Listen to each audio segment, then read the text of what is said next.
চিন্তা করলেন কিভাবে এই কোষ থেকে মানুষকে মুক্ত করা যায়। তিনি 13 বছর একাধারে গবেষণা করেছিলেন। সর্বশেষ তার গবেষণা এটা এসেছে যে 12 মাসের যদি একটা মাস কেউ দিনের বেলা না খেয়ে থাকতে পারে 29 কি 30 দিন একাধারে, তাহলে আসল আল্লাহ যে কোষ দিয়েছিলেন 2 কোটি, বাকি যে কোষগুলো বৃদ্ধি হয়েছে ওই কোষ যখন কিছু খেতে না পায় তখন ওই পাশেরটা খাওয়া আরম্ভ করে। আল্লাহর দেওয়া কোষগুলো এই অটোমেটিক তৈরি হওয়া কোষগুলোকে খেতে খেতে 30 দিনে পুরাটা সাবাড় করে ফেলে।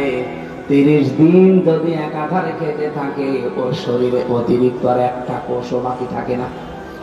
তার মানে কোষ যখন অতিরিক্ত নেই, আপনি ক্যান্সার থেকে বেঁচে গেলেন, আপনি টিউমার থেকে বেঁচে গেলেন। চিন্তা করছি এই তথ্যটা পৃথিবীর কোন ধর্মে আছে কিনা দেখেন। 4500 ধর্মীয় গ্রন্থ দুনিয়ায় আছে এখন, উনি সবগুলো একটা একটা করে মিলিয়ে না, কোন গ্রন্থে এই তথ্য নেই। সর্বশেষ মুসলমানদের ধর্মীয় গ্রন্থ কোরআন, এইটা তিনি পেয়েছেন। পাওয়ার পরে দেখেন যে এখানে আছে 30 দিন আল্লাহর বান্দারা 1 বছরে না খেয়ে থাকবে। এই তো পেয়েছি আমি যা মনে করেছিলাম। 13টা বছর আমি গবেষণা করে যা পেয়েছি, মুসলমানদের ধর্মীয় কিতাবে এটা অনেক আগেই দেওয়া আছে। আল্লাহ পাক যে বলেন তাসুমু খায়রুল লাকুম ইন কুনতুম তা'লামুন, অবশ্যই রোজা রাখলে তোমাদের উপকারী হবে যদি তোমরা এটা বুঝতে পারো। যেহেতু বিজ্ঞানী এখন বুঝেছে, তথ্য আমরা পেয়ে গেছি, এজন্য ফামান শাহিদা মিনকুমুশ শাহরা ফালিয়াসুম, তোমাদের ভেতরে কেউ যদি রোজার মাস একবার পেয়ে যায়, আল্লাহ বলেন অবশ্যই সে যেন রোজা রাখে। এটা কিন্তু গত বছর যারা আদায় করেছে এবছরে অনেকে কবরে চলে গেছে। এবছর আমরা যারা কালকে থেকে পেতে যাচ্ছি, খেলায় খেলায় নষ্ট করেন না, রোজাটা অবশ্যই আপনি রাখবেন। অনেক গরিব মানুষ আছে বলে হুজুর আমারও রোজা রাখা লাগবে, আমি ভ্যান চালাই। আরে বেটা, অভাবী মানুষের অভাব দূর করার জন্যই তো রোজা দরকার। কারণ রোজার দ্বারা আল্লাহ যেটা মানুষকে তৈরি করে দিতে চায় তার নাম কি? তাকওয়া। বলেন বলেন, আরো জোরে বলেন। কোরআনে কারিমের সূরা বাকারার 183 নম্বর আয়াত আমরা পড়েছিলাম। এই দিকে তাকান। রব্বুল আলামিন বলেন ইয়া আইয়ুহাল্লাযীনা আমানু কুতিবা আলাইকুমুস সিয়াম, ওহে যারা ঈমানের দাবি করো তাদেরকে বলছি আমি কিন্তু রোজার বিধানটা লিখে দিলাম। কি করলাম? পৃথিবীর কোন বিধান আমি লিখে দিলাম এমন কথা কোরআনে আপনি পেয়েছেন? আরেকটা কুতিবা আলাইকুমুল কিসাস, কিসাসের বিধান লিখে দিলাম। কুতিবা আলাইকুমুল কিতাল, কিতালের বিধান আমি লিখে দিলাম। এই দুইটা ছাড়া পুরা কোরআনে আমি কোন বিধান আল্লাহ লিখে দিয়েছেন পাইনি। হ্যাঁ পেয়েছি, ওগুলো আল্লাহ ফরজ করেছেন। এখানে সেখানে ফারদ পাবেন, ফরদুন। কিন্তু রমজানের ব্যাপারে আল্লাহ কথা বলতে গিয়ে বলেন কুতিবা আলাইকুমুস সিয়াম, আমি কিন্তু লিখে দিলাম সিয়ামকে। আজকের এই জমিনটা যদি আমি সভাপতি সাহেবকে বলি যে স্যার আপনাকে আমি দিয়ে দিলাম, কোন দাম আছে আমার এই কথা? বলেন বলেন। যদি এটা সই স্বাক্ষর করে দলিল করে স্ট্যাম্প করে বলি এই জেনেন এই জমির দাম এখন 1 বিঘা 20 লাখ, এই কথা বলে কেন? ব্যক্তি তো একই, আগে দিয়েছিলাম মুখে মুখে, এখন আমি দলিল করে লিখে সই স্বাক্ষর করে দিয়ে দিলাম, দাম হয়ে গেছে আকাশ আর পাতাল। আগেরটা কোনো মূল্যই ছিল না, পরেরটার মূল্য 20 লাখ। কথা বলেন ঠিক কিনা? রব্বুল আলামিন বলেন আমি রোজা তো তোমাদের জন্য ফরজ করেছি ফারদ ওয়াদ দিয়ে না, কাতাবা দিয়ে। আমি কিন্তু লিখে সই স্বাক্ষর করে দিয়েছি। এত দামি বিধান এটা আমি আল্লাহর কাছে। পৃথিবীর অন্যান্য বিধানগুলো আমি দুনিয়ায় নাজিল করেছি জিবরাইলকে দিয়ে, আর রোজাটা নাযিল হয়নি, এটা আমি আল্লাহ নিজে আমার রাসূলকে আরশে নিয়ে উপহার দিয়েছি। বিশ্বনবী মুহাম্মদ রাসূলুল্লাহ 50 ওয়াক্ত নামাজ পেয়েছিলেন। ভালো করে শুনবেন, আমি বলার জন্য বলছি, শোনার জন্য শুনবেন না, এখানে কিছু নেওয়া লাগবে। 50 ওয়াক্ত নামাজ পেলেন তিনি, 6 মাস রোজা পেলেন, আনন্দে আসছিলেন। প্রতিমধ্যে হযরতে মুসা নবীর সাথে দেখা।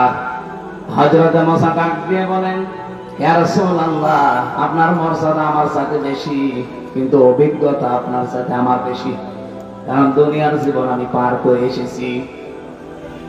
আপনি তো জানেন না বাস্তবতা কি। আপনার উম্মতের যে অবস্থা, 60-70 বছরের বেশি ছাড়া বাঁচে না, আর আমার উম্মত 1500 2000 বছর হায়াত পেয়েছে। ওরা পাহাড় কেটে বাড়ি বানিয়েছে, এত শক্তিশালী ছিল। একমাত্র একটা রোজা ছিল বছরে, আর একটা মাত্র নামাজ ছিল 1 ওয়াক্ত সারা দিনে, তাই আমার উম্মতরা পড়তো না। আর আপনার উম্মত এত ওয়াক্ত নামাজ দিয়েছে, 6 মাস রোজা আপনি আরম্ভ করেন, পারবে না। আপনি যান আল্লাহকে একটু কমান। উনি 1 বার 2 বার 3 বার 4 বার 9 বার ফেরত পাঠিয়েছিলেন। প্রতিবার 5 ওয়াক্ত করে আল্লাহ কমিয়েছেন, 5 9 45 ওয়াক্ত। হযরত মুসা বললেন, না হবে না, আরেকবার যান। বিশ্ব নবী বলেন, হে ভাই মুসা, কি বলেন আপনি? আল্লাহ আমারে দিতে চান আর আপনি বলেন কমান, আমার লজ্জা করছে, আমি আর যেতে পারবো না। আমার উম্মতের ব্যাপার আমি জানিও, পড়বে কি না পড়বে আমি দেখবো, আমি আর যাবো না। সঙ্গে সঙ্গে জিবরাইলকে ওই জায়গায় পাঠিয়ে দিয়েছিলেন।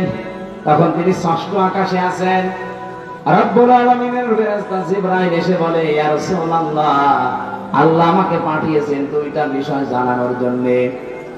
1 নম্বরে, আল্লাহ যেহেতু সিদ্ধান্ত নিয়ে রায় দিয়েছেন, ওয়াতাম্মাত কালিমাতু রাব্বিকা সিদকাও ওয়া আদলা লা মুবাদদিলা লিকালিমাতিহি ওয়া হুয়াস সামিউল আলিম। বলেন আল্লাহু আকবার।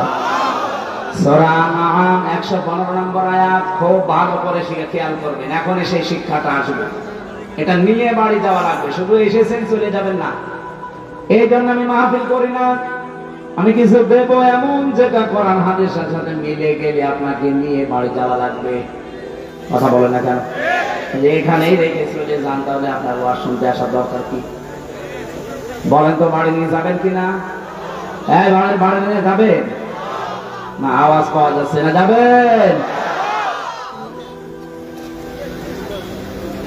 রব্বুল আলামিন 1 নম্বরে বলেন, আমার কোরআনে যত তথ্য আছে সব সত্য। 2 নম্বরে যত তথ্য আছে সব ইনসাফপূর্ণ। 3 নম্বরে আমার কথা কোনদিন রদবদল হবে না, পরিবর্তন হবে না। আল্লাহর কথা যেহেতু পরিবর্তন নেই, আপনি বারবার এসেছিলেন, এই জন্য আপনার কনসিডারের কারণে আল্লাহ কমিয়ে দিয়েছেন। আল্লাহ যে ওটা লিখে ফেলেছেন একবার, ওটা আর পরিবর্তন রদবদল হয় না। আপনার উম্মতদেরকে বলে দেবেন, যদি তারা 5 ওয়াক্ত নামাজও সঠিকভাবে শিক্ষা নিয়ে পড়তে পারে, আর 1 মাস রোজা যদি হক আদায় করতে পারে, আল্লাহ পাক তাদেরকে 6 মাস রোজা রাখা 50 ওয়াক্ত নামাজ পড়ার সওয়াব দিয়ে দেবে। সেই উম্মত আমরা, সেই রোজা আমাদের সামনে। বগুড়াবাসী, এখান থেকে 3 নাম্বার যে কায়দাটা, লা মুবাদদিলা লিকালিমাতি, যেটা জিবরাইল আলাদাভাবে শুনিয়েছেন, হে নবী, আপনার শুধু কনসিডারের কারণে আল্লাহ কিন্তু কমিয়েছে, কিন্তু সালাত কমাবে না। যদি 5 ওয়াক্ত হক আদায় করে পড়তে পারে, রোজা রাখতে পারে, আমি আল্লাহ ওইটাই রাখবো যেটা আগে দিয়েছিলাম। কারণ আল্লাহর কথায় কোনো পরিবর্তন, জোরে বলা লাগবে, আল্লাহর কথায় কোনো পরিবর্তন। তো বাংলাদেশের এমন এমন রায় আমরা 15 বছরে দেখলাম, যেটা পরিবর্তন অলরেডি হয়। এটিএম আজহারুল ইসলামের রায় দিয়েছিল যারা, শুনলাম নাকি কিয়ামত হয়ে গেল পাল্টাবে না, অথচ 3 দিন আগে পাল্টে গেছে। এখন কিন্তু মঞ্জুর হয়েছে, উনি রিভিউ করতে পারবে, উনি শুনানি করতে পারবে। তার মানে এতদিন যা রায় ছিল বোঝা যাচ্ছে এগুলো সব মিথ্যা। আমার মনে হয় সালাউদ্দিন কাদের চৌধুরী, মাওলানা মতিউর রহমান নিজামী, এই মানুষগুলো যদি এখন বেঁচে থাকতেন, আর যদি আগস্টের 5 তারিখের পরে যে পরিবর্তন দেখতে পাচ্ছি, ওনাদেরটাও এখন খারিজ হয়ে যেত, এখন আবার ওনাদের জামিন মঞ্জুর করানো যেত। হ্যাঁ, কিছু বদনসিব মানুষ আছে যাদের ভাগ্য খারাপ, এই মানুষগুলো এখন আরম্ভ করেছে 25 তারিখের পর থেকে যে না, ওনার সাজা হয়ে গেছে, ওনার মঞ্জুর করা ঠিক হয়। সাজা হয়ে গেলে যদি তার এটা আপিল ডিভিশনে মঞ্জুর করা ঠিক না হয়, তার এক জিয়া সাহেবের 9 বছর সাজা হয়েছে, তার স্ত্রীর 3 বছর সাজা হয়েছে। এই কথা বলছে না? খালেদা জিয়ার 6 বছর সাজা হয়েছে। কেন তাদেরকে সাজা থেকে মুক্ত করে মুক্ত জীবনে তাদেরকে ফিরিয়ে দেওয়া হবে? ওনাদের মামলা ইনাদের মামলা, সাজা তো সবারই এক। আপনি কেন পক্ষপাতিত্ব করেন? এই কথা যদি কেউ বলে, আল্লাহর অভিশাপ তার উপরে, তার বিবেক বুদ্ধি সব মারা গেছে। সালাউদ্দিন কাদের চৌধুরী চট্টগ্রামের, উনি বেঁচে থাকলে এখন মুক্ত জীবনে ফিরে আসতে পারতেন। আমার যতটুকু বাস্তবতায় ধারণা, হাসিনার আমলে 15.5 বছরে যারাই মিথ্যা মামলা, মিথ্যা সাক্ষীর কারণে জীবন নষ্ট হয়েছে, কোনো বিচার লাগবে না, কোনো রায় লাগবে না, সব ছেড়ে দেওয়া লাগবে। কিসের বিচার? ও তো সব বানিয়ে বিচার করেছিল। নয়তো খালেদা জিয়ার নামে যে মামলা দিয়েছে, আপনি বলেন তো, এতিমের টাকা আত্মসাৎ করা মামলা, এই টাকা আরো 6 ডবল বৃদ্ধি হয়েছে, তার তো আরো 9 দেওয়া দরকার, আর তারে আরো 6 বছর জেলে দিয়েছে। এগুলো কেন দিয়েছে? এক কাপড়ে তারে বাড়ি থেকে বের করে তারে 6 বছর জেলে, এমনকি এই কঠিন অবস্থায় তারে ফেলে রাখা ট্রাক দিয়ে বাড়ির সামনে, সবগুলো হাসিনার শুধু রাগের বহিঃপ্রকাশ। ও কিন্তু অলরেডি বলেও ফেলেছে যে আমি ওই বাড়ি থেকে খালেদাকে তাড়িয়ে দেব, একবার নিয়ত করেছিলাম, সেই নিয়ত উনি দেখালেন। ম্যাডাম ওই দিন এক কাপড়ে বের হয়েছে, কান্নাকাটি করেছিল, তামাম দুনিয়া কেঁদেছে তার কান্না দেখে। অথচ এখনো পর্যন্ত অনেক মানুষ বলছে না, ওগুলো সব ভুলে গেছি, বাবা শাহজালাল সব হালাল। হালাল করবে? হালাল করে কি হয়েছে? ইতিহাসের 54 বছরের দিকে তাকান, কি হয়েছে আপনি টের পাচ্ছেন? 75 সাল থেকে শুরু করে আপনি তাকান, যাদেরকে এভাবে হালাল করেছেন তারা কি বাঁশটা দিয়েছে। বাঁশ দেওয়ার সময় তো একটু চেঁচে ছিলে দেয়, তাও দেয়নি, পুরাটাই দিয়েছে। এখন যদি আবার সব হালাল করে নেন, এমন বাঁশ দেবে না জীবনে বাপ বলার সময় পাবেন না। সুতরাং আল্লাহ যখন অলরেডি একটু সময় করে দিয়েছে, একটু দেখার চেষ্টা করেন বাংলাদেশে আল্লাহর বিধানটা কায়েম হলে কেমন দেখা যায়। সবই তো দেখলাম, কিছুই তো হয়নি। দল মত নির্বিশেষে এটা করা দরকার না? 50 ওয়াক্ত নামাজ দিয়েছিল, 50 ওয়াক্ত নামাজ শুধু পড়ার জন্য আল্লাহ দেয়নি, বলেছিল নামাজ কায়েম করবা। এখানে পড়া কোরআন শরীফের ভেতরে এক জায়গায় আছে মাত্র নামাজ পড়ার কথা। কয় জায়গায়? কোন জায়গায়? ফাসাল্লি রাব্বিকা, ফাসাল্লি পর্যন্ত ঠিক আছে। বাংলাদেশে বহু মানুষ নামাজ পড়ে, কি করে কথা বলে না কেন? কিন্তু এর পরের শব্দ কি? ফাসাল্লি রাব্বিকা। শুধু নামাজ পড়লেও হবে না, রবের জন্য পড়া লাগবে। আর যারা রবের জন্য নামাজ একবার আরম্ভ করে, আপনি দেখবেন তামাম দুনিয়া একদিকে, তার নামাজ আপনি বাদ দিতে পারবেন না। আমি আমার রিমান্ডে দেখেছিলাম, আমার সামনে দিয়ে যে লোকটাকে নিয়ে গেল তার এই নখ তুলেছি, বলছিল যে হামজা ভাই, আমাকেও নিয়ে গিয়েছিল ওই মেশিন গুলো দেখাতে, আমার তোলেনি কিন্তু নিয়েছি। ডিম আমাকেও দেখিয়েছে, এরকম একটা চেয়ারে বসিয়ে দেয়, হাতের সাথে পায়ের সাথে বেল লাগিয়ে দেয়, গলার সাথে একটা ক্লিপ লাগিয়ে দেয়, মাথায় একটা কালো কাপড় দিয়ে একটা শর্ট সুইচ টিপ দেয়, এক টিপে 120 বার করে। টের পাচ্ছেন 120 বার 1 মিনিটে? 1 সেকেন্ডে কয়বার হয়?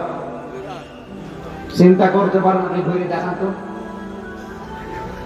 এতটুকু যদি ছেড়ে দেয় যে ভাই যা করে আমি একবারে 2-4 বার একটু শর্ট দিলাম চলে যা, না, এবার এমন একটা মেশিন নিয়ে আসে এই হাতের সাথে পায়ের সাথে একেবারে খাপ খাওয়ানো। শুধু আপনার এখানে ধরবেন, একবার টিপ দেবে, সব নখগুলো খুলে চলে যাবে। আর নখ খুলে গেলেই ফিরকি দিয়ে রক্ত বের হয়।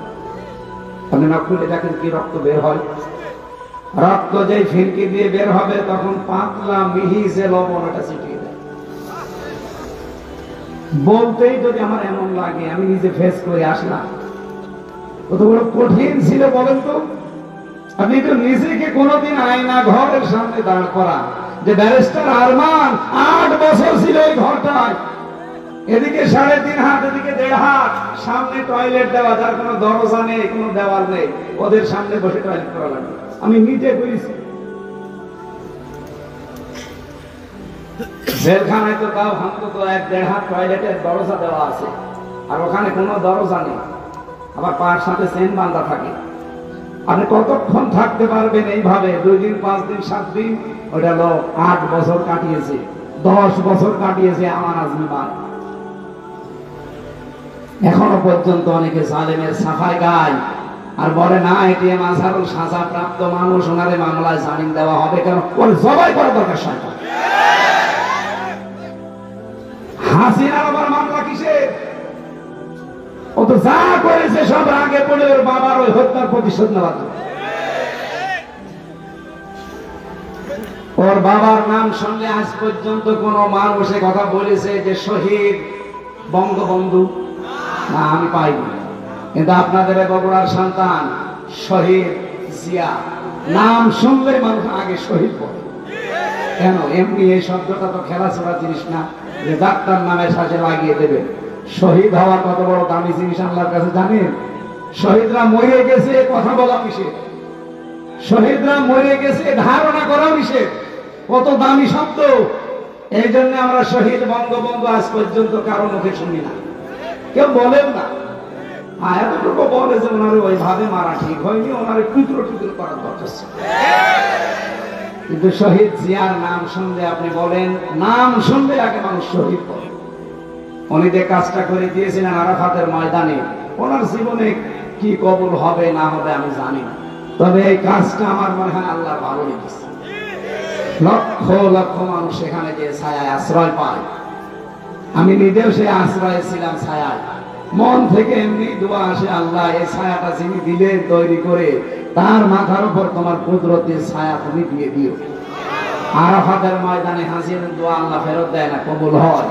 লক্ষ লক্ষ হাসিরা এই দোয়া করে শুধু ওই নিম গাছের জন্য, কবুল হবে না?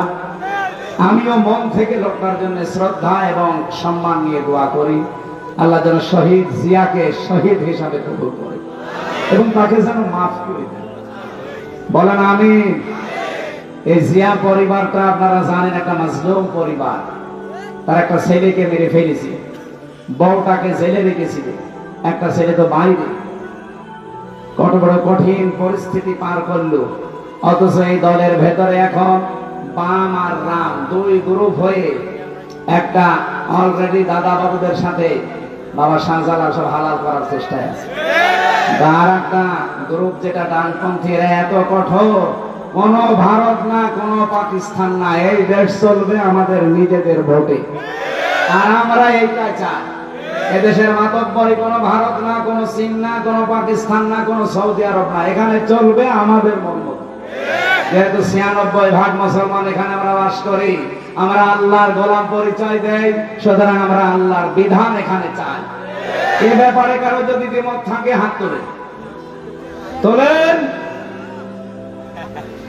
নিরপরাধ কোন মানুষকে এই 15.5 বছরে চাই করেছেন। নিরপরাধ কোন মানুষকে আমরা আর নিরপরাধ কোন মানুষকে 1 সেকেন্ডও জেলে রাখতে চাই না। এই জন্য 15.5 বছরে যারা মিথ্যা মামলার আসামি, যারা মিথ্যা সাক্ষীর জন্য জীবনটা শেষ করে দিল, আমরা চাই কোনো বিচার করার দরকার নেই। আইন মন্ত্রণালয়ে যিনি দায়িত্বে আছেন, আপনি ঢাকা ভার্সিটির একজন শ্রদ্ধাভাজন স্যার, আপনার সম্পর্কে অনেক কিছু তথ্য এখন সামনে আসছে। আশা করছি সাপ তুলতে যে কি কেসও ফুটতে যে আবার সাপ বেরিয়ে যেন না আসে। এটা আমার সামনে শুধু 10,000 20,000 মানুষ না, এখন 18 কোটি মানুষ আমার সামনে। এটা রেকর্ড হচ্ছে, সারা দুনিয়া চলছে। সবার পক্ষ থেকে আমি আহ্বান জানাচ্ছি আমার ইমানের দাবি থেকে, এটিএম আজহারুল ইসলামকে নিঃস্বার্থে মুক্তি দিয়ে তার কাছে ক্ষমা চাওয়া। হ্যাঁ, কথা বলেন না কেন? এই বৈধ দাবিতে আপনারা নেই? কারা আছেন দেখি তো ভাই? লিল্লাহে তাকবীর। দেখেন তো হাত তোলেন কে?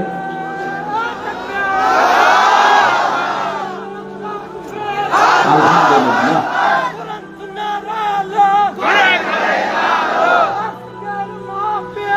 আমার ভাইরা,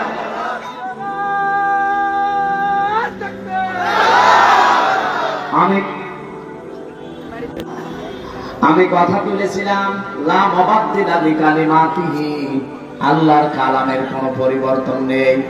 বাংলাদেশের কালামগুলো যে পরিবর্তন এখন হয়ে গেল, এটার দ্বারা আজ আন্তর্জাতিক যে বিচার ব্যবস্থা আছে কি কি পরিগণিত হচ্ছে এই দেশটা আপনি বলেন। সারা বিশ্ব থেকে দেখেন ধিক্কার আসবে এই যে বানানো বিচার ব্যবস্থা, ট্রাইব্যুনাল সবগুলো একজনের আদেশে চলেছে, আর ওনাকে আদেশ দিয়েছে ওনার দাদারা। কথা বলেন না কেন? কি মান থাকলো দেশের? আমাদের দেশটা ডুবিয়ে ফেলেছে একেবারে।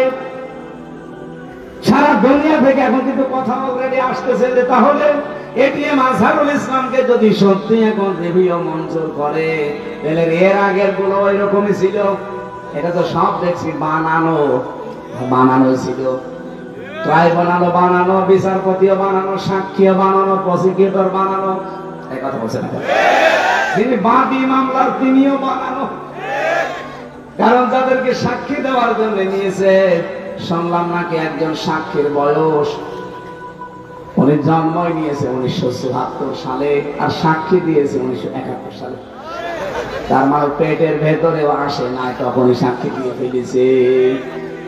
এটা যে পুরা একটা বানানো শখ ছিল, এ দেশের মানুষ এখন একবারে 100% বুঝে ফেলেছে।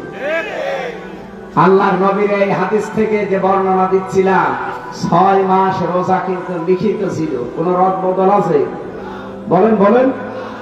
আল্লাহ পাক বলেন আপনার উম্মতদেরকে আপনি দ্বিতীয় এটা জানাবেন, সত্যি ওরা যদি 1 মাস হক আদায় করে রোজা রাখতে পারে, আমি আল্লাহ পাক গ্যারান্টি দিলাম 6 মাস রোজা রাখার পুরা সওয়াব আমি দিয়ে দেব। এখন হক আদায় করে এই রোজাটা কি? বিশ্বনবী বলেন মান সামা রমাদানা ঈমানা ওয়া ইহতিসাবান গফিরা লাহু মা তাকদ্দামা মিন যামবি। এদিকে তাকান, এখানে শিক্ষা আছে। যে ব্যক্তি রোজা রাখে রমজান মাসে ঈমান এবং ইহতিসাবের সাথে, এটা কি? এখানে কথা বলেছেন একটু পরে পরে, আগে দুইটা শুনে তারপরে যাবেন। আমি আপনাকেও জিজ্ঞাসা করবো প্রিন্সিপাল সাহেব, আপনাকে বলা লাগবে, এতদিন পড়াচ্ছেন, এই দুটা বলা লাগবে। কেউ যদি সত্যি রমজান মাসে রোজা রাখে, কয়টা জিনিস সামনে নিয়ে? বলেন বলেন। 1 নম্বরে ঈমান। কিসের সাথে? এখন প্রশ্ন আসতে পারে আমার ঈমান তো আছে, আমি তো ঈমানের সাথে রোজা রাখি না। আপনি কি ঈমান যদি দাবি করেন যে আমার ঈমান আছে, মাস্ট কি আপনাকে ঈমানের আগে একটা কাজ করা লাগবে। ওইটা যারা করে না তাদের ঈমান থেকে না।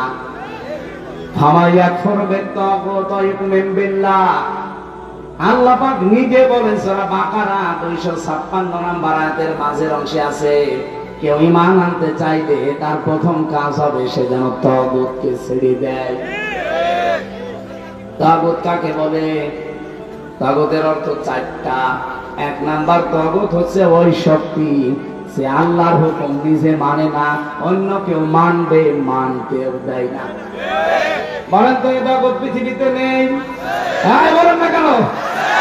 চারিপাশে আমাদের এই শক্তি আছে, নিজেও মানে না, কেউ মানবে, মানতেও দেয় না।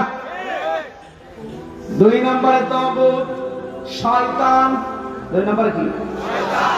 3 নম্বরে তাগুত মানুষের তৈরি করা আইন। এটা আপনার ঘা লেগে গেল না? আমি কি গোপন করে দেব? না, গোপন করার জন্য আসে না। গোপন করলে আমার ওয়াজ শোনা যায় না। সুতরাং মানুষের তৈরি করা আইন যারা দুনিয়ায় প্রতিষ্ঠা করার কাজ করেন, আপনি কিন্তু তাগুত। আপনার ঈমান এখনো আনাই হয়নি। আর আপনার এই যে ঈমান দিয়ে আপনি রোজা রাখবেন, রোজার যে পরবর্তী শব্দ গফিরা লাহু মা তাকদ্দামা মিন যামবি, আপনার সব অপরাধ আল্লাহ মাফ করে দেবে। দেবে কি করে? আপনি তো রোজা রেখেছিলেন ঈমান ছাড়া। আপনি কি মনে করেন যে পৃথিবীর অন্যান্য ধর্মের যারা আছে তারা রোজা রাখে না? আমি বাইরের দেশগুলোতে ইহুদিদের সাথে মিশেছি, খ্রিস্টানদের সাথে মিশেছি, বৌদ্ধদের সাথে মিশেছি, আর মুশরিক তো পাশে আছে। এদের সাথে তো পিরায় পিরায় দেখা হতো আগে। কারণ এই বাংলাদেশের ছাড়া আমার বেশি অনুষ্ঠানগুলো ভারতে হয়েছে। আশপাশে কোনো প্রদেশ আমার বাকি নেই। এদের আপনাদের চাইতে ওদের সাথে আমার মেলামেশা বেশি আছে। দেখেছি এই বিশ্বের যে কয়টা নাম বলছি, প্রত্যেক জাতি কম বেশি রোজা রাখে, কিন্তু তাদের রোজা আমাদের আল্লাহর নির্দেশ এবং রাসূলের দেখানো পথে না। খ্রিস্টানরা রোজা রাখে, ওরা ইফতারি করে না। ইহুদিরা রোজা রাখে, ওরা সেহরি করে না।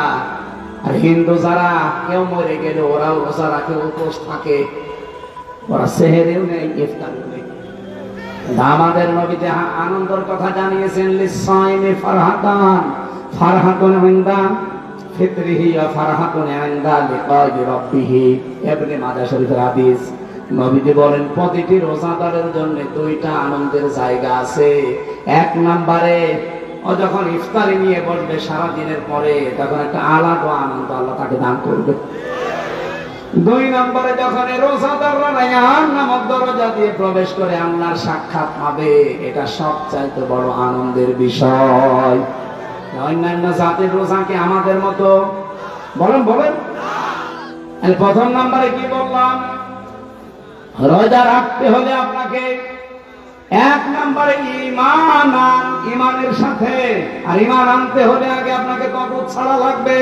যারা আল্লাহর বিধান মানে না, মানতে দেয় না, এটা মাইনাস, শয়তান মাইনাস। এখন যদি বলেন শয়তান পাবো কোথায়? আছে শয়তান নেই? যারা অহংকার করে তারা শয়তান, যারা অপচয় করে তারা শয়তান, যারা যৌনতা ছড়ায় তারা শয়তান। এরকম সৃষ্টিতে নেই। আসতে বলেন কেন নেই? শয়তান খোঁজা লাগে। শয়তান তো তারা যারা অহংকার করে, শয়তান তারা যারা অপচয় করে, শয়তান তারা যারা নিজেদেরকে যৌন অঙ্গ যেগুলো গোপন রাখা দরকার এগুলো মানুষকে দেখায়। শয়তান খোঁজার জন্য আমেরিকা যাওয়া লাগবে? বগুড়াদের শয়তান আছে না? এইগুলো থেকে মুক্ত হবে। তিন নম্বরে মানুষের তৈরি করা আইন যারা কায়েম করতে চায় এরা শয়তান। এই তাগুতের সাথে যারা আছেন তাদের রোজা হচ্ছে। এগুলো ছেড়ে দিয়ে রোজা রাখেন, ঈমান হইল। দুই নম্বরে ইহতিসাব, ইহতিসাব মানে এটা হিসাব থেকে এসেছে। আপনাকে একেবারে পঙ্খানো হিসাব নিকাশ করে করে সামনের জীবন আপনি চালাবেন। কি দিয়ে? আল ফুরকান। কোরআনের ৫৫টা নাম আছে, তার একটা নাম হচ্ছে ফুরকান। নাম কি? সত্য মিথ্যা পার্থক্য করে বাকি জীবন আপনাকে চালানো লাগবে। আমি বলেছিলাম না আজকে একটা ফরজ জানাবো, আর সব ফরজের বড় ফরজ জানাবো। ফরজ হচ্ছে রমজানের রোজা, আর সব ফরজের বড় ফরজ হচ্ছে কোরআন দিয়ে হক আর বাতিল পার্থক্য করে বাকি জীবন চালানো। এই ফরজটা মানা যাবে না, এইটা এখন দরকার। রমজান আসবে, চলে যাবে 30 দিন পর, কিন্তু আপনি যদি হক আর বাতিল পার্থক্য করে কোরআন দিয়ে জীবন চালাতে না পারেন, আপনার বড় ফরজ আদায় হয়নি, কিয়ামতে ধরা খাবে। আল্লাহ তাআলা এগুলো এমনি দেয়নি আপনাকে। ইউরিদুল্লাহু বিকুমুল ইসরা ওয়া লা ইউরিদু বিকুমুল উসরা ওয়া লিতুকমিলুল ইদ্দাতা ওয়া লিতুকাব্বিরুল্লাহা আলা মা হাদাকুম ওয়া লাআল্লাকুম তাশকুরুন। ইয়াদের ব্যাখ্যা আমি পড়েছি। আমার উপরে কথা বলে কারা কইরা? শেষ করে দেবো নাকি? বেশি রাত হয়ে গেছে, সেহরি খাওয়া লাগবে আজকে নাকি? সেহরি কালকে ইনশাআল্লাহ।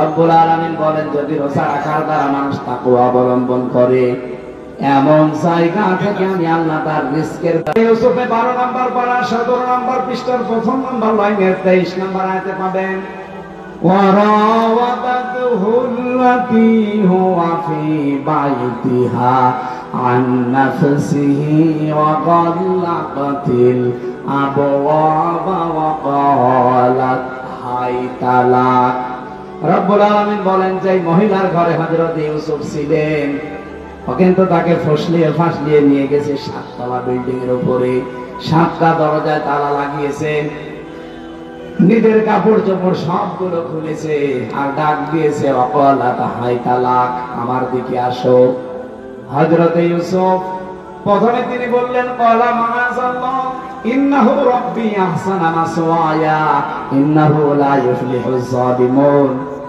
আল্লাহর সাহায্য চাই আমার রব এখানে রব বলতে আমার যিনি দায়িত্বে আছেন আপনার স্বামী আজিজে মিসর এই লোকটা আমার দায়িত্বশীল তার আমানত আপনি আমি আপনার খেয়ানত করতে পারি না ইন্নাহু লা ইফলিহুজ জালিমুন খেয়াল করেন ইফলিহু এর মুসারে বর্তমান ভবিষ্যৎ প্রেজেন্ট ফিউচার ইউসুফ নবী ওখানে যে মহিলাকে উদ্দেশ্য করে কথা বলছিলেন ওখানে মহিলা কয়জন ছিল আরো জোরে বলেন তাহলে একজন দিলে জালেম দিতে পারতেন জালিমুন দিলেন কেন হযরত ইউসুফ যদিও জুলাইখাকে উদ্দেশ্য করে কথাটা বলতে চেয়েছেন কিন্তু কিয়ামত পর্যন্ত হাজারো জুলাইখার বোন আসবে কথা বলেন না কেন হযরত ইউসুফ আল্লাহকে জানাতে চেয়েছিলেন এবং ওই মহিলাকে শোনাতে চেয়েছিলেন কোনদিন কোন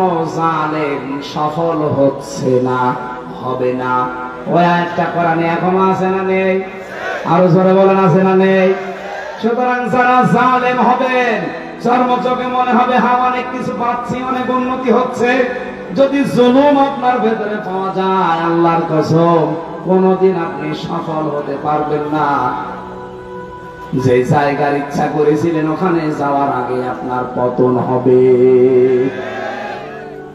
পৃথিবীর কোন জালেম সফল হয়নি এর আগে কোনদিন আর হবে যদি হয় তাহলে আয়াত মিথ্যা হয়ে যাবে আল্লাহ তার কোরআন মিথ্যা করবে এখানে কোন জালেমকে আল্লাহ সফল হতে দেয় না আর জালেমের বিরুদ্ধে আল্লাহ নিজে কিয়ামতে মামলা দায়ের করবে বাংলাদেশে 1628 জন মানুষ দায়িত্বে ছিল এখনো 100 জনের প্রায় 90 জন ওই রকম মানুষই আছে যারা এই তিনটা গ্রাম নির্বাচন করেছে ডিসি এসপি টিওনো আমার মনে হয় এগুলোকে সব এই মুহূর্তে ছাঁটাই করা দরকার কারণ এরা যদি থেকে আবার নির্বাচন হয় সংস্কার না করে ওই আবার দিনের ভোট রাতে হবে আবার 154 জন হবে কথা বলছে না আমরা চাই এগুলো একটা যেন না থাকে যারা আছে সবগুলোকে বিদায় করেন এই 15.5 বছরে যারা বৈষম্যের শিকার ছিল তাদেরকে নিয়ে এসে বসান আমি কি বেশি বলছি এটা না করে আবার নির্বাচন করেন ওই আবার দিনের ভোট রাতে হয়ে যায় কারণ সেই ওসি সেই ডিসি সেই টিওনো এখনো পর্যন্ত আছে না এই জন্য 1628টা চেয়ারে একটাও পুরাতন মানুষ থাকা যাবে না গত কয়েকদিন আগে প্রায় 44টা ডিসি অলরেডি পাল্টিয়ে গেছে তাদের অবসরে দিয়ে দিয়েছে বাধ্যতামূলক ডক্টর মোহাম্মদ ইউনূস 2 নবীর নাম নিয়ে বসে আছে মোহাম্মদ কয় নবী 2 নবীর নাম নিয়ে কাজ করছে যে না একটাও রাখবো না যেগুলো জালেমকে সাহায্য করেছে একবারে 54 জন 44টা ডিসি শেষ বলছে আপনারা বাধ্যতামূলক অবসরে বলছে না আমাদের তো এখনো বয়স শেষ হয়নি না শেষ হয়নি নির্বাচনের আগে হাসিনা যেমন করেছিল চাচা এরশাদের কাছে যে বলছে আপনি অসুস্থ আমি তো ভালো না আপনার চলে হাসপাতালে ভর্তি করে একটা ইনজেকশন দিয়ে শুয়ে রেখেছে আমার মনে হয় এটাই করা লাগবে এই 1628টা যারা আছে একটা আমরা দেখতে চাই না আমি নাম নিলাম না পাশের জেলা নাটোরের সর্বোচ্চ পর্যায়ে তিনি দায়িত্বে ছিলেন উনি বৈষম্যের শিকার হয়ে 15.5 বছর ওএসডি হয়েছিলেন পরবর্তীতে এসে একটা দায়িত্ব পেয়েছে ওনার সাথে আমি গোপনে কথা বলছিলাম উনি বলছিল হুজুর এখনো পর্যন্ত 100 জনের 90 জন ওই শয়তানরা আছে আপনারা আমরা চিল্লা পাল্লা করে কি ওগুলো পাল্টানো লাগবে কি 9 দফার ভেতরে সংস্কার একটা নেই কথা বলেন না কেন আমরা চাই একটাও যেন না থাকে। নির্বাচনের আগে সব পাল্টাতে হবে, সব পাল্টিয়ে এরপরে নতুন মানুষ দিয়ে নির্বাচন করে এদেশে যারা যাবে তাদেরকে আমরা ওয়েলকাম জানাবো। কিন্তু জালেম হবে না। যদি জুলুম করে, হানিফের বাড়ির দিকে তাকান, কুষ্টিয়া জুলুম করার কারণে তার বাড়ি মাটির সাথে মিশে যায়নি, ওর পায়খানার প্যান পর্যন্ত মানুষ তুলে নিয়ে চলে গেছে। এজন্য আগামীতে এরা যদি জুলুম করেন কারো উপরে, 5 বছর পরে দেখবেন আপনার বাড়ি ও শ্মশান হয়ে গেছে। গতকালকে ঝিনাইদহ ছিলাম, হুজুর এই জায়গায় হিরণ চেয়ারম্যানকে পিটিয়ে মারার পরে ন্যাংটা করে পেছনে বাঁশ দিয়ে খাড়া করে দিয়েছে। সেই জায়গাটা দেখলাম, হিরণ চেয়ারম্যান কত অত্যাচার করেছে নারী পুরুষের উপরে, সে জুলুমের প্রতিশোধ 5 তারিখে একেবারে বিকালে 1 ঘন্টার ভেতরে মানুষ পিটিয়ে মেরে ফেলেছে জায়গা। এরপরে আবার টাঙিয়ে রাখছে, ও রাস্তার মোড়ে টাঙিয়েছে, আবার পেছনে দিয়েছে বাঁশ, আর ওই ছোট ঠ্যাংকে কেটে দিয়েছে। কি অপমান বলে! কারণ জালেমদের উপরে রাগ কার? আল্লাহ নিজে। আল্লাহ বলেন আমি নিজে মামলা দেব, ইন্নামাস সাবিলু আলাল্লাযিনা ইয়াজলিমুনা নাস। জালেম যারা, ওদের বিরুদ্ধে আমি নিজে মামলা দায়ের করব। বাংলাদেশে আমার যাদের উপরে হাসিনার মামলা ছিল কেউ খালাস পায় না। তারেক জিয়া থেকে শুরু করে, খালেদা জিয়া থেকে শুরু করে, এটিএম আজহারুল আমির হামজা মামুনুল হক, দেখেন হাসিনা যার বাদী সবগুলো জেল কেটেছি। কারণ সর্বোচ্চ যিনি বাদী হলে আপনি আর যাবেন কার কাছে? আর কিয়ামতে যিনি সর্বোচ্চ কে? উনি বলছেন আমি বাদী হব মামলার, আপনার কোন উকিল দাঁড়াবে? এই জন্য আমরা যেন জালেম হয়ে না যাই। ইউসুফ নবী এইটা ইঙ্গিত দিয়েছিলেন, ইন্নাহু লা ইফলিহু যালিমুন। জালেম দিতে পারতেন, জালিমুন দিয়েছেন। কোন জালেম সফল হয়নি, সফল হবেও না কোনোদিন। সুতরাং আপনি আমার এই কাজ করবেন। এটা বলার পরে আমি তাফসীরে খাজিনের ভেতরে পড়েছি, জুলাইখা সঙ্গে সঙ্গে নিজের শরীরের যত কাপড় ছিল প্রায় সবগুলো খুলে ফেলেছে, নেংটি ছাড়া। নেংটি ছাড়া সব খুলে ফেলে যখন সামনে এসেছে, ইউসুফ নবী নিজের চোখের উপরে হাত দিলেন। কিন্তু মানুষ হিসাবে তার ভেতরে চাহিদা নেই। আপনি আয়াতের পরবর্তী আয়াত দেখবেন, 24 নম্বর আয়াত সূরা ইউসুফের, ওয়ালাকাদ হাম্মাত বিহি ওয়া হাম্মা বিহা। জুলাইখা যেমন কাপড় চোপড় খুলেছে না করার জন্য রাজি, ইউসুফ রাজি। কি প্রিন্সিপাল সাহেব ঠিক আছে? এটা না না মানে ঠিক আছে, আপনি আর বাংলা অর্থ নিয়ে আসেন। ওয়ালাকাদ হাম্মাত বিহি ওয়া হাম্মা বিহা, ইউসুফ রাজি, জুলাইখা রাজি। না মানে আপনি আমার সাথে বেশি বলছেন। আপনি কম কোরআন শরীফ নিয়ে আসেন, বাংলা তো এটাই লেখা আছে। এভাবে অর্থ করলে ইমান থাকবে? এটা নবীর উপরে তহমত চলে যাচ্ছে না, জেনা। অথচ আল্লাহ কিন্তু এইভাবেই নাযিল করেছেন, ওয়ালাকাদ হাম্মাত বিহি ওয়া হাম্মা বিহা। আরে ভাই, এই জন্যই তাফসীর মাহফিলে আসতে হবে। যদি সবই বুঝে ফেলেন তা আমি কি ঘাস কাটছি? আল্লাহ রাব্বুল আলামিন বলেন দুইজনে কিন্তু এগ্রি হয়ে গিয়েছিল। এখানে একজন পুরুষ, ওয়ালাকাদ হাম্মাত মহিলার শব্দ আল্লাহ দিয়েছেন মুআন্নাস, ওয়ালাকাদ হাম্মাত বিহি ওয়া হাম্মা বিহা এটা মহিলা। একটা পুরুষের নাম মহিলার নাম দিয়ে আল্লাহ জানাতে চায় জুলাইখা তো আগেই রাজি ছিল, ইউসুফ রাজি হয়ে গিয়েছিল। এই যে ইউসুফ রাজি হয়ে গিয়েছিল, এটার ব্যাখ্যায় তাফসীরে জালালাইনের ভেতরে পড়েছি, হযরত ইউসুফ তো মানুষ না ফেরেশতা? আরো জোরে বলেন। মানুষ হিসাবে চাহিদা আমাদের চাইতে ওনার 100 গুণ বেশি ছিল। কারণ আমার হাতের ভেতরে যে শক্তি আছে, হযরত ইউসুফ নবী ছিলেন, এক একজন নবীর ভেতরে আমাদের মতো 100 আমির আমদার শক্তি আছে। আমি মেয়েদের দেখলে যদি কন্ট্রোল হতে না পারি, আর তাও যেমন তেমন কালো ধলা, আর উনি পেয়েছে বিশ্ব সুন্দরী, তাও উলঙ্গ। চিন্তা করতে পারে পৃথিবীতে আমি 4 জন মহিলার নাম পেয়েছি, আল্লাহ তাদের সবচাইতে সুন্দর করে বানিয়েছিলেন। 1 নম্বরে আমাদের আদি মাতা হযরতে হাওয়া, 2 নম্বরে জুলাইখা, 3 নম্বরে পেয়েছি হযরতে ইব্রাহিম নবীর বড় স্ত্রী সারা, 4 নম্বরে আমাদের নবীর মেয়ে ছোটটা ফাতেমাতুজ জোহরা। এত সুন্দর করে আল্লাহ তারে বানিয়েছে। আর ইউসুফ নবীও আমাদের মতো সাধারণ ওই হাড় বাল খাওয়া লোক না। আপনি বগুড়ার মোড়ে মোড়ে দেখেন ইন্ডিয়া হাড় বাল, কলকাতা হাড় বাল। ওনার ভেতরে 100 আমির হামজার যৌবন ছিল। চিন্তা করা যায় কত কঠিন পরিস্থিতি পার করছেন। এই জন্য আল্লাহ বলেন হাম্মাত বিহি ওয়া হাম্মা বিহা। জুলাইখা যেমন রাজি আগে থেকে, ইউসুফ রাজি হয়ে গিয়েছিল। লাউলা আর রহা রব্বি, যদি তার রব তাকে কিছু দলিল আর প্রমাণ না দেখাতেন। এটা আমি তাফসীর থেকে নোট করেছি। আল্লাহ পাক বলেন তাকে যদি কিছু দলিল প্রমাণ আমি না দেখাতাম, সেও কিন্তু রাজি হয়ে গিয়েছিল। কি দলিল দেখিয়েছিলেন? এখানে 3টা জিনিসের নাম আছে জালালাইনে। 1 নম্বরে তুমি দলিল দেখলেন, ওই ঘরের ভেতরে হযরত জিবরাইল হাজির হয়ে গেছে। কেন হাজির হয়েছিলেন? 1 নাম্বার কারণ হচ্ছে এত কিছু সামনে পাওয়ার পরও হযরত ইউসুফ এগিয়ে যাননি, উনি খালি পিছাচ্ছিলেন। আর জুলাইখা এগিয়ে যাচ্ছিল। এই যে পিছিয়ে ছিলেন, এতটুকু আল্লাহ ভালো লেগেছে। রব্বুল আলামিন এই জন্যই তার কাছে পাঠিয়েছে প্রথম একটা চিঠি। হযরত জিবরাইল মেলে ধরেছিল, আমি তোমার মালিক বলছি, তুমি কিন্তু জিনা করতে পারো না। 2 নম্বরের দলিল হযরত ইয়াকুব আলাইহিস সালাম, যেন মনে হচ্ছে সরাসরি ঘরের ভেতরে দাঁড়িয়ে বলছে, ইউসুফ আমি তোমার বাবা বলছি, তুমি কিন্তু জিনা করতে পারো না। 3 নম্বরে আকস্মিক ভাবে ঘরের ভেতরে একটা অন্ধকার পরিস্থিতি তৈরি হয়ে গিয়েছিল। এই 3টা দলিল দেখার পরে হযরত ইউসুফ মনের ভেতরে যে আশাটা ছিল, ওই আশার উপরে ভর করে তিনি কিন্তু জানতেন না যে সবগুলো দরজায় তো তালা মারা, কোনো জায়গায় লাভ নেই। আর মেয়েটাও বলে দিয়েছে সামনে যে কোনো লাভ হবে না, সব আমার কাছে তালা লাগানো, চাবি এই যে চাবি নিজের কাছে দিয়েছে।